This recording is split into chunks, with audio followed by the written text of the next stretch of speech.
Hanggat makakaya mo, tulungan mo ang mga dapat tulungan. Huwag mo nang ipagpabukas pa kung kaya mo naman silang tulungan ngayon. Huwag mong pagplanuhan ng masama ang kapitbahay mo na nagtitiwala sa iyo. Huwag kang makipagtalo sa kapwa mo ng walang sapat na dahilan, lalo na kung wala naman siyang ginawang masama sa iyo.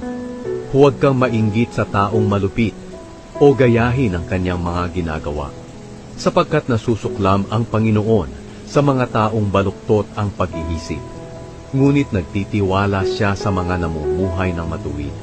Isinusumpa ng Panginoon ang sambahayan ng masasama, ngunit pinagpapala niya ang sambahayan ng mga matuwid. Hinahamak niya ang mga nanghahamak ng kapwa, ngunit binibiyayaan niya ang mga mapagpakumbaba. Ang mga marunong ay pararangalan, ngunit ang mga hangal ay ilalagay sa kahihiyan.